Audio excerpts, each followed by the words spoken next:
जय हिंद मित्रों, आज हम बात करने वाले हैं दोस्तों रसायन शास्त्र यानी कि केमिस्ट्री के बारे में दोस्तों। और केमिस्ट्री में दोस्तों जो कि हर एग्जाम में क्वेश्चन पूछा जाता है दोस्तों। तो हम इसके टर्म में दोस्तों देखने वाले हैं। आज हम 9th क्लास का एनसीईआरटी का फर्स्ट चैप्टर जिसका नाम है हमारे आसपास का पदार्थ, मतलब हम जो भी आसपास देख रहे हैं वहाँ के पदार्थ, जैसे मार्कर है इसे हम देख रहे हैं, इसके बारे में हमें अध्ययन करना है दोस्तों। यानी कि हमारे पास जो भी पदार्थ है उसका अध्ययन करना है दोस्तों।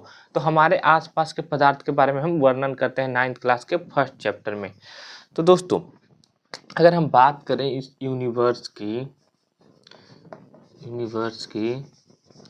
या ब्रह्मांड दोस्तों, तो दो चीज से बनी है। पहला है ऊर्जा और दूसरा है पदार्थ।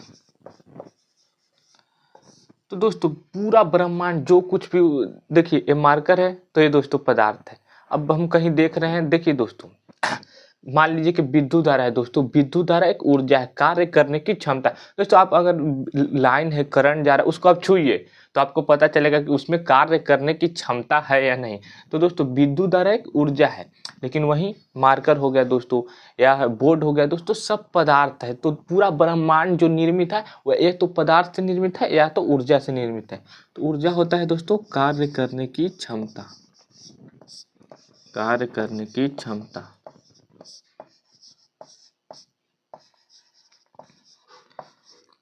कार्य करने की क्षमता को ही ऊर्जा कहते हैं। तो ऊर्जा का जो मास होता है दोस्तों, ऊर्जा का द्रव्यमान वह 0 होता है। मतलब ऊर्जा का देखिए आप, अगर देखिए प्रकाश भी एक विद्युत ऊर्जा है जो कि आता है और हम धूप में निकलते हैं तो कुछ नहीं होता। अगर प्रकाश में मास होता है दोस्तों तो धूप में हम निकलते तो हमें यहाँ चोट लगता है, यहाँ चोट लगता है, हम परेशान हो जाते हैं कि धूप में चोट कैसे लग रहा है। तो चोट वह एक ऊर्जा है, लेकिन उसमें द्रव्यमान नहीं है जिसके कारण हमें चोट नहीं लग रही। तो इसका मास 0 होता है दोस्तों, लेकिन पदार्थ का मास नॉट इक्वल टू 0। इसका पदार्थ का कुछ न कुछ मास होता है दोस्तों, जो दिख रहा है,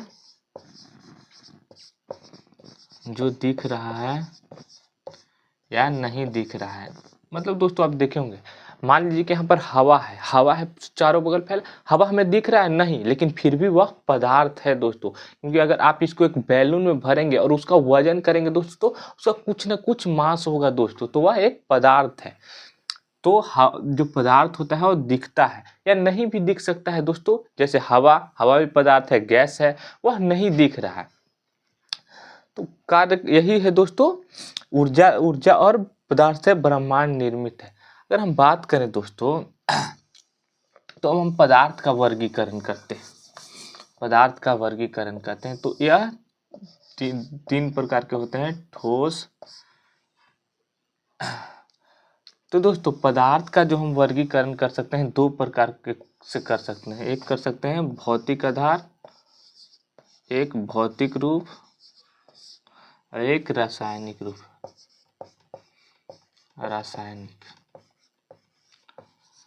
तो रासायनिक की दोस्तों हम बाद में बात करेंगे, अभी हम देखने वाले हैं भौतिक की। तो भौतिक की ही हम शुरुआत करते हैं मेरे मित्रों। तो एक होता है ठोस, दूसरा होता है द्रव्य और तीसरा होता है गैस। तो दोस्तों ठोस, द्रव्य, गैस। तो दोस्तों ठोस कौन है दोस्तों? जिसका आकार और आयतन निश्चित है। मतलब यह मार्कर है दोस्तों, अगर इसको हम ऐसे चापे तो इसका आकार नहीं बदल रहा है, ना इसका आयतन बदल रहा है। तो जिसका आकार और आयतन निश्चित है वह ठोस है दोस्तों। इसका आकार और आयतन निश्चित होता है वह ठोस होता है। आयतन निश्चित होता है दोस्तों। वही द्रव्य, इसका आकार तो निश्चित होता है दोस्तों, आकार अनिश्चित होता है, लेकिन आयतन निश्चित होता है। दोस्तों अब आयतन कैसे निश्चित होता है दोस्तों? मान लीजिए कि द्रव्य है, पानी है। अब पानी को अगर हम किसी लोटा में डालें तो लोटा क्या करके हो गया, उसका यह आकार है, आकार उसका हमेशा बदलते रहता है। हम अपने मुंह में पानी ले लिए तो मुंह के शेप का बन गया, यानी कि पदार्थ जो द्रव्य होता है उसका आकार, तो आकार अनिश्चित होता है दोस्तों, लेकिन आयतन निश्चित होता है। जितना है मुंह में मान लीजिए कि 100 ग्राम पानी डाले तो 100 ml ही रहेगा, लेकिन उसका आकार बदल जाता है। और गैस महाराज के दोनों अनिश्चित होते हैं दोस्तों, दोनों अनिश्चित। मतलब गैस दोस्तों, यह मान लीजिए कि अभी वायुमंडल में दोस्तों 0.03% कार्बन डाइऑक्साइड है। यह दोस्तों इतना कम मात्रा है, फिर भी पूरे वायुमंडल में फैला है। ना तो इसका आकार निश्चित है और ना ही इसका आयतन निश्चित है मित्रों, क्योंकि यह अगर हम इसको किसी डिब्बा में भर के रखेंगे तो डिब्बा में भर जाएगा।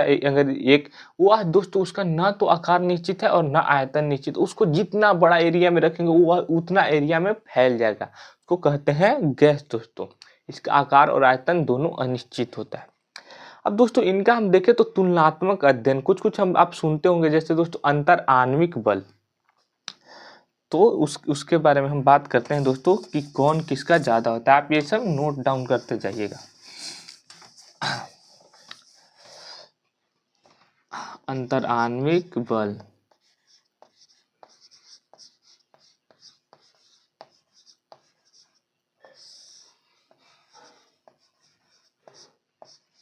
अंतर आणविक बल दोस्तों, तो अंतर आणविक बल से क्या तात्पर्य है दोस्तों? तो यह ठोस का सबसे ज्यादा होता है दोस्तों, ठोस का सबसे ज्यादा होता है, उसके बाद द्रव्य का होता है, उसके बाद गैस का होता है दोस्तों। यह अंतर आणविक बल से मान लीजिए कि हम मार्कर है दोस्तों, इसके कणों के बीच वह एकदम सट के मतलब मजबूत बंध से बल लगाकर इसको बांधे हुए है, तब यह ठोस अवस्था में है दोस्तों। वहीं देखेंगे द्रव्य का, तो आप पानी को ऐसे कीजिए ऐसे कीजिए ऐसे ऐसे हो जाएगा, लेकिन और गैस को ऐसे मारिए, इसका कोई भी शेप नहीं है दोस्तों। तो इनके कण है जो आपस में कमजोर बंध से बंधे हुए, उनके बीच अंतर आणविक बल है जो कमजोर है दोस्तों। अब जिसके बीच अंतर आणविक बल होगा कम, तो उसके बीच स्थान क्या होगा दोस्तों? ठीक उल्टा, सबसे ज्यादा किसका होगा? तो गैस का, उसके बाद किसका होगा दोस्तों? तो लिक्विड का, उसके बाद सॉलिड का। मतलब अगर अंतर आणविक बल जिसका कम है, यानी कि बांधे कम है, धीरे मतलब कण जो है वो दूर दूर है, तो उसका स्थान अंतर आणविक ज्यादा है दोस्तों। और अगर उसके कण पास पास है तो उनके बीच अंतर आणविक बल ज्यादा है, तो उसका स्थान कम होगा। यह दोनों एक दूसरे के विपरीत होते हैं दोस्तों। अगर अंतर आणविक बल ज्यादा है तो उसके स्थान अंतर आणविक कम होंगे। और दोस्तों कुछ बात आती है गतिज ऊर्जा,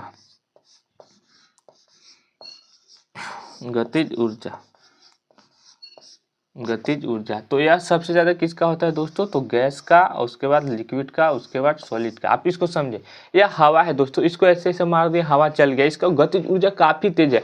पानी के भी ऐसे फेंक दिए छलक कर दोस्तों, पूरा रूम को भिगो देगा, लेकिन वहीं इसको मारकर को गिराए तो एक जगह के एक जगह ही गिरा रहेगा। तो गतिज ऊर्जा ठोस का सबसे कम होता है दोस्तों, गतिज ऊर्जा ठोस का सबसे कम होता है। उसके बाद अब बात करें तो संपीडिता एक शब्द आता है, संपीडिता या इसको बोलते हैं फैलाव। तो यह सबसे ज्यादा किसका होता है? गैस का, और उसके बाद लिक्विड का, उसके बाद सॉलिड का। इससे तात्पर्य है दोस्तों कि अगर हम पानी को फेंक दिए तो पानी कितना दूर में फैलता है, या फिर हम वायु को ऐसे ऐसे किए तो इसका कोई लिमिटेशन नहीं है दोस्तों, यह चारों बगैर फैला है। वहीं हम बात करें तो ठोस का, इसको गिराएं तो यह मारकर हाथ पे गिराएं तो इतना में ही रह गया, तो इसका फैलाव कम है। तो हम संपीडिता सबसे कम किसका होता है दोस्तों? तो ठोस का। उसके बाद बात करें दोस्तों तो एक अपवाद है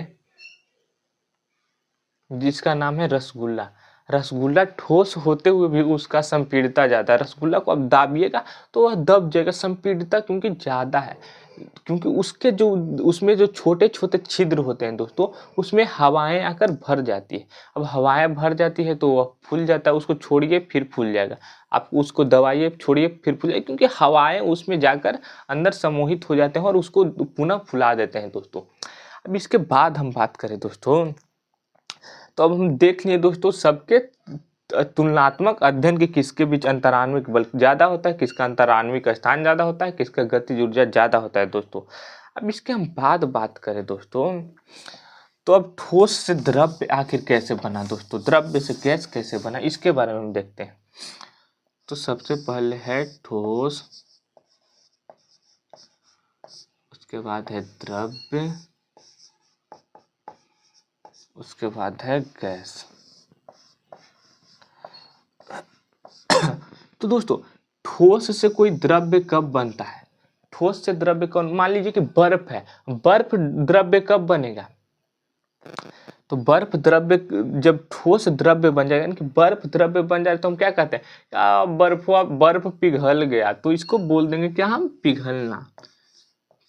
ठोस यानी कि बर्फ बन गया पानी, तो उसको बोल देंगे पिघलना। वही द्रव्य बन गया ठोस, मान लीजिए फ्रिज में हम पानी रख दिए और वह जम गया, तो उसको क्या बोलते हैं दोस्तों, जमना। क्या, अरे बर्फ जम गया, सॉलिड बन गया, द्रव्य से ठोस बन गया, तो इसको बोलते हैं जमना, जमना। उसके बाद द्रव्य से गैस दोस्तों, अब आप मान लीजिए कि पानी चढ़ा दिए हैं दोस्तों गैस पर, वह लगातार उसका टेम्परेचर बढ़ाते जा रहे हैं, बढ़ाते जा रहे हैं, एक समय के बाद वह गैस में बन जाएगा, तो यह कब होता है दोस्तों, तो इसको बोलते हैं वाष्पन, वाष्पन, वाष्पन दोस्तों। और गैस से दोस्तों द्रव्य बनना को बोलते हैं संघनन। क्या दोस्तों, संघनन, संघनन। और संघनन के इसके कारण ही दोस्तों, इसके कारण वर्षा होती है, वर्षा होती है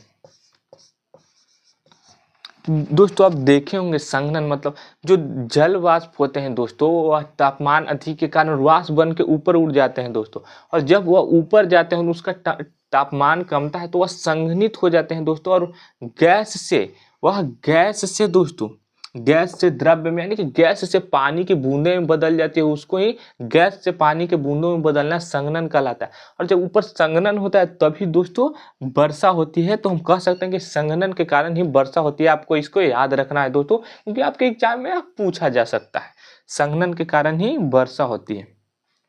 अब वाष्पन दोस्तों, वाष्पन के बारे में एक दो एग्जाम्पल है। तो वाष्पन के कारण हमें ठंड की महसूस होती है दोस्तों, वाष्पन के कारण ठंड महसूस होती है।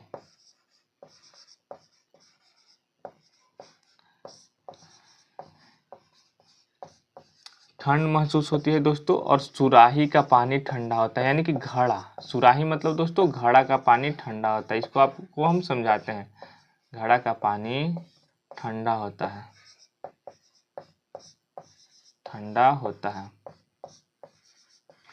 तो दोस्तों वाष्पन के कारण ठंड महसूस क्यों होती है दोस्तों, क्योंकि जब आप नहाए दोस्तों, आप कभी नहाते हैं तो देखते होंगे कि हम पंखा तर गए तो हमारा वाष्पन तेजी से होता है, तो हमें ठंड महसूस होती है दोस्तों, क्योंकि आपके शरीर का जो उष्मा है दोस्तों, उष्मा पानी की ओर निकल रहा है दोस्तों, आपके शरीर का उष्मा निकल रहा है, इसके कारण आपको, और पानी में घुस रहा है, तो पानी वाष्प बन के जैसे जैसे उड़ेगा दोस्तों आपको ठंड महसूस होगी। आप पंखा तर जाइएगा तो इसका रेट बढ़ जाता है, तो उतना ही ज़्यादा आपको ठंड लगती है, क्योंकि आपके शरीर का उष्मा बाहर निकल रही है। वही बात करें तो सुराही या घड़ा का पानी क्यों ठंडा होता है मेरे मित्रों, तो सुराही जो होता है दोस्तों, सुराही में छोटे छोटे छिद्र होते हैं, और छिद्र से वाष्प बन के अधिक तापमान के कारण पानी बाहर जाते हैं, तो जो उसके साथ जो ज़्यादा उष्मा होती है दोस्तों वह भी बाहर निकल जाती है। उष्मा घड़ा से ऐसे ऐसे बाहर उष्मा निकल जाती है, उष्मा निकल जाती है, और उष्मा निकल जाती है तो अंदर क्या बच जाता है, शीतल जल, यानी कि ठंडा पानी बच जाता है। इसी कारण घड़ा का पानी ठंडा होता है, क्योंकि उष्मा वाष्प के साथ उड़ जाता है दोस्तों, इसलिए ठंडा होता है दोस्तों। दोस्तों अब एक बात बताएं दोस्तों, वाष्पन जो है, वाष्पन आप ऐसा नहीं सोचिएगा कि वाष्पन 100 डिग्री सेल्सियस पे होगा। वाष्पन दोस्तों यह किसी भी तापमान पे हो सकता है, किसी भी तापमान पर हो सकता है।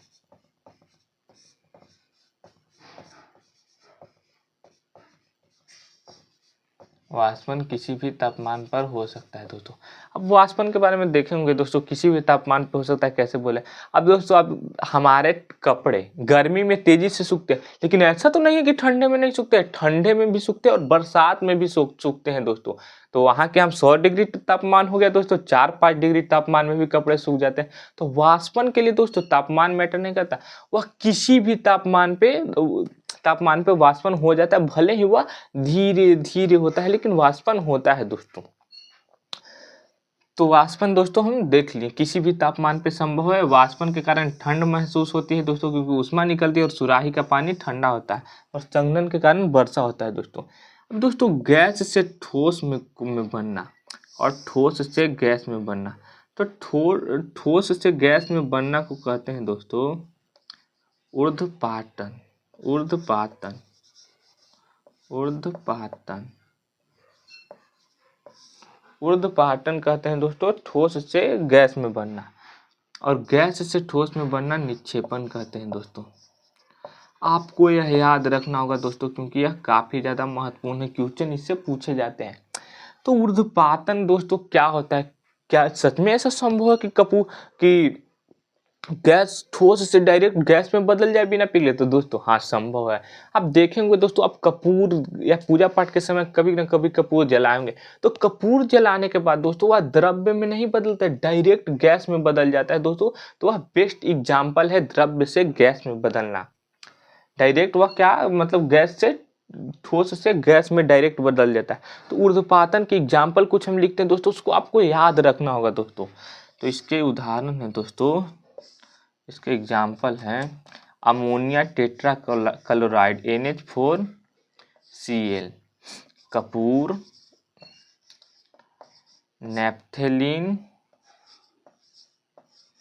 नेफ्थेलिन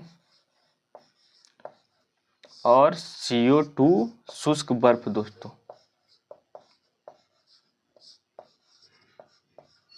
शुष्क बर्फ आपको यह याद रखना है दोस्तों, जो कि ठोस से डायरेक्ट गैस में बदलता है दोस्तों ऊर्ध्वपातन के कारण।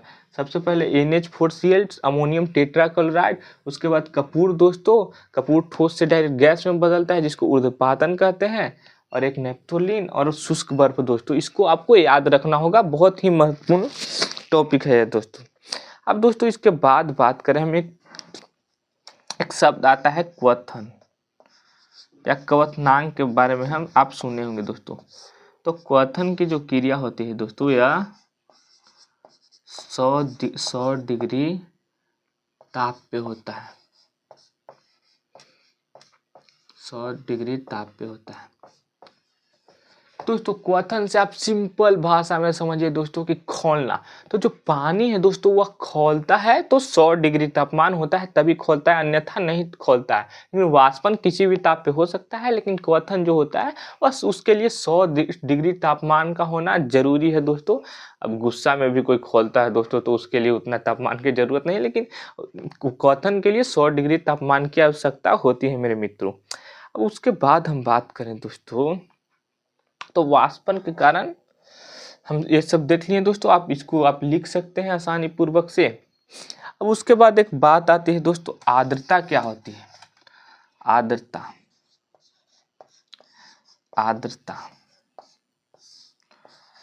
तो आर्द्रता जो होती है दोस्तों, वह गैस हवा में उपस्थित जल की मात्रा, हवा में उपस्थित जल की मात्रा,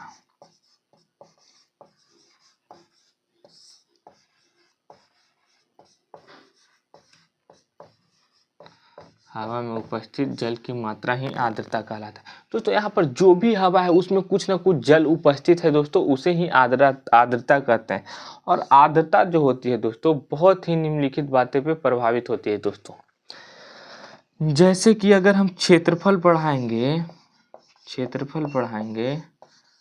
तो ह्यूमिडिटी दोस्तों बढ़ जाएगी। ताप बढ़ाएंगे दोस्तों, अगर ताप बढ़ाएंगे तो ह्यूमिडिटी बढ़ जाएगी, यानी कि आर्द्रता बढ़ जाएगी। या फिर हम हवा का वेग बढ़ाएंगे दोस्तों, वेग हवा का, तो यह बढ़ जाएगा ह्यूमिडिटी। और सेम वाष्पन भी होता है दोस्तों, यह भी इन तीनों बात पे निर्भर करता है। और वाष्पन होगा दोस्तों, अधिक वाष्पन होगा तो आर्द्रता ज़्यादा होगा दोस्तों, क्योंकि आर्द्रता गैस में ही ना वाष्प बन के जो जल के अणु है ऊपर जा रहे हैं, तो हम कह सकते हैं दोस्तों। और एक बात हम बताते हैं दोस्तों, इसको आप नोट डाउन कर लिए होंगे उम्मीद है,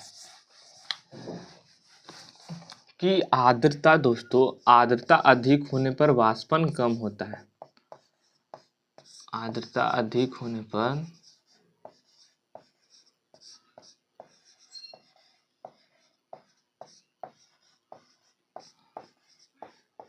वाष्पन कम होता है।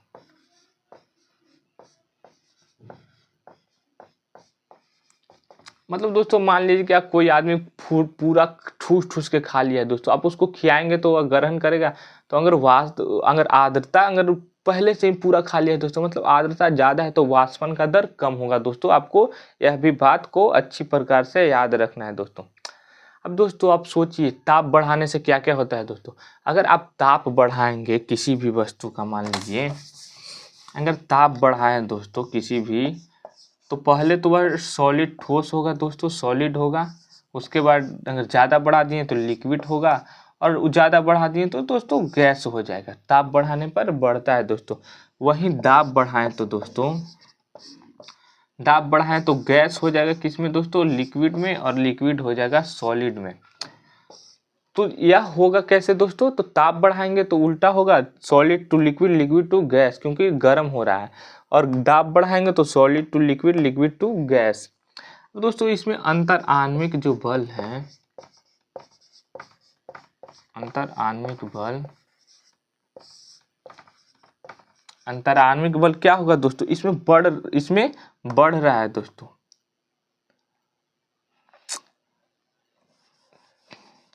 इसमें क्या होगा दोस्तों, तो gas to liquid, liquid to solid. तो इसमें अंतर आणविक बल क्या हो रहा है दोस्तों, दाब बढ़ा रहे हैं तो अंतर आणविक बल बढ़ रहा है।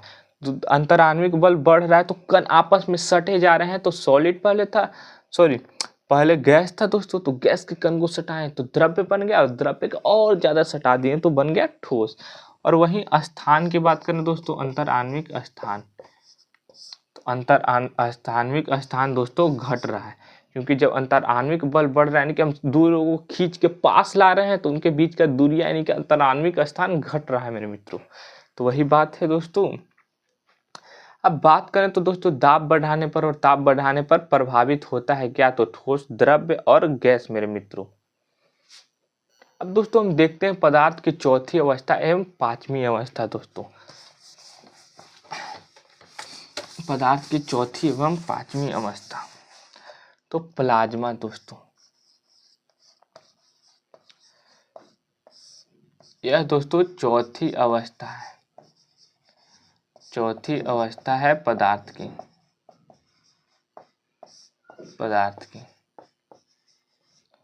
यह कब होता है दोस्तों, तो अधिक तापमान देने पर, मतलब बहुत अधिक अगर तापमान दे देंगे दोस्तों, तो आयन के फॉर्म में जो अणु है बदल जाएंगे दोस्तों अधिक तापमान पे।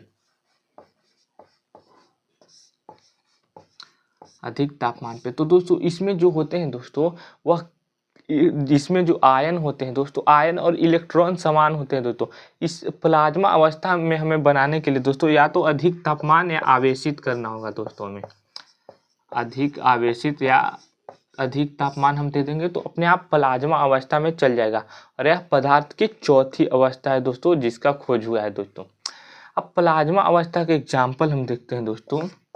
तो इसके एग्जाम्पल है, सूर्य जो है दोस्तों वह प्लाज्मा अवस्था में है। पृथ्वी का आयन मंडल है जो दोस्तों वह प्लाज्मा अवस्था में है।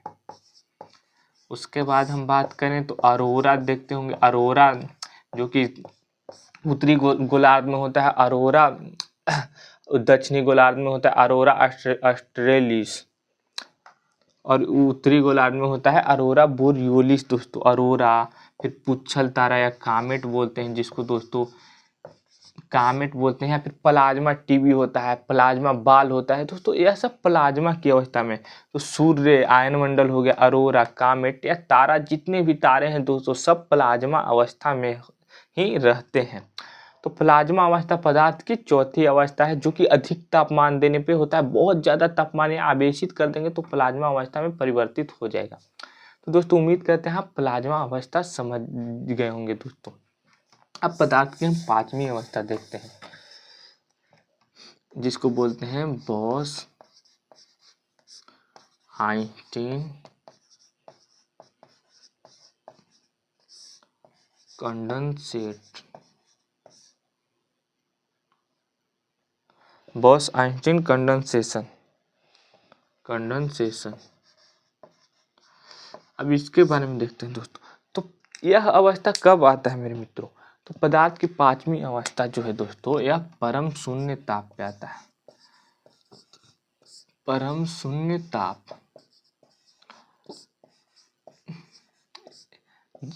परम शून्य ताप दोस्तों 273 -273 डिग्री अगर तापमान, मतलब बहुत कम तापमान, न्यूनतम तापमान पे अगर किसी वस्तु को ला दें दोस्तों तो वह परम शून्य ताप होगा और उस पे वस्तु पदार्थ की पांचवी अवस्था में चली जाएगी दोस्तों। इसमें भी गैस जो होते हैं दोस्तों तरल रूप में होते हैं दोस्तों। किस रूप में होते हैं? तरल रूप में। और इसकी जो खोज यह पदार्थ की पांचवी अवस्था है। पांचवी अवस्था पदार्थ की, और इसकी खोज दोस्तों 1924-25 में हुई। 24-25 में। तो दोस्तों पदार्थ की यही पांचवी अवस्था है दोस्तों। आप उम्मीद करते हैं दोस्तों आप पूरा समझ लिए होंगे दोस्तों। तो आज के लिए बस इतना ही दोस्तों। जय हिंद, गुड बाय दोस्तों।